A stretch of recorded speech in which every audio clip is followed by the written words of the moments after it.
సుషుమ్ననాడి ఈ పరబ్రహ్మ ఈ సహస్రారం నుంచి వ్యాపించినటువంటి వెన్నుపాములో ఈడా పింగళ కుడి భాగం ఎడమ భాగం. కుడిది సూర్యనాడి, ఎడమది చంద్రనాడి. కుడి భాగం సూర్యుడు అంటే రాముడు, ఎడమ భాగం చంద్రుడు ఈ శ్రీరామచంద్రుడు. దినం మనకు పొద్దున లేస్తే రాముడు ఉంటాడు, రాత్రి వస్తే చంద్రుడు ఉంటాడు. అప్పుడు దినం గడిచిపోతుంది.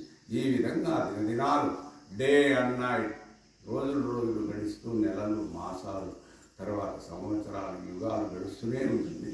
మన చక్రం ఈ విధంగా సాగుతుంది ఈ సృష్టి అనేది చెప్తాం.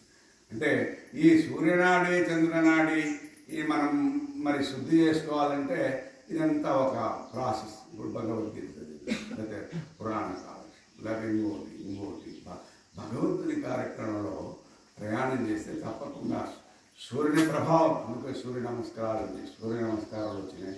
సూర్య నమస్కారాలు చేస్తే తప్పకుండా దాని ప్రభావం సూర్యుని అంశం మన శరీరం మన పనిచేస్తుంది.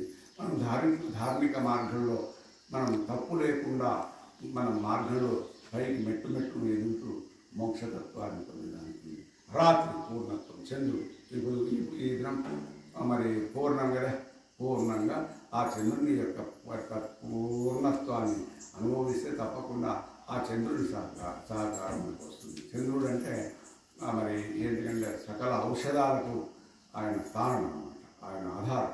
సకల పంటలకు సకల ధాన్యానికి కూడా ఒక అమృతం లాంటి ఆ చంద్రుని యొక్క సోమరసం. చంద్రుడి పొద్దు ఎందుకు దాని పూర్ణానికి అంత ప్రాముఖ్యత ఉందంటే చంద్రుడు పూర్ణత్వాన్ని పొందినప్పుడు పూర్ణంగా అమృతాన్ని కురిపిస్తారు ఈ భూమండలం మీద. ఆ అమృతత్వం చేత ఈ సమస్త ప్రాణకోటి, సమస్త జీవకోటి, సమస్త వృక్ష సంపద కూడా ఔషధ లక్షణాలు. ఔషధం అంటే ఏంటి? ప్రభావితమైనటువంటి జ్వలితమైనటువంటి ప్రభావితమైనటువంటి శక్తి సంపన్నతో కూడుకున్నటువంటి సృష్టిగా తయారైనటువంటి చంద్రుని వల్ల దానికి అంతటికీ ఆధారం మళ్ళా సూర్యుడు అవుతాడు.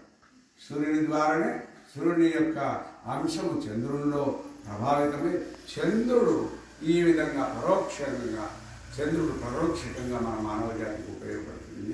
మనం మోక్షాన్ని పొందేదానికోసం సూర్యుడు చంద్రుడు మమేకమైనప్పుడు మనం పూర్ణత్వాన్ని పొందుతాము, మోక్షాన్ని పొందుతాము. ఈ సంఘటితమైనటువంటి అనేక ఈతి బాధలు అనుకోండి, కుటుంబ బాధలు, కూతురు బాధ, మనవంగ బాధ, మరి వార్ధక్య బాధ, ప్రకృతి ప్రకోపాలతో అయినటువంటి సీజన్లో చేంజ్ వస్తే వాతావరణ మార్పు వస్తే మన శరీరంలో మార్పు వస్తుంది. చలికాలం ఒక రకంగా ఉంటాము, ఎండాకాలంలో ఒక రకంగా ఉంటాము. మరి ఇంకా కోపం, ఎండ బాగా వచ్చినప్పుడు కోపం వస్తుంది, ఎందుకంటే తాపం జరుగుతుంది. ఇటువంటి వాతావరణ లక్షణాలు కూడా అన్ని మనకు అనుకూలంగా ఈ శ్రావణ మాసం ఉంది. తప్పకుండా నేను శ్రావణ మాసాన్ని పూర్ణంగా ఉపయోగించుకొని మోక్షతత్వం వైపు ప్రయాణం చేయాలని కోరుకుంటున్నాను. చాలా సంతోషం.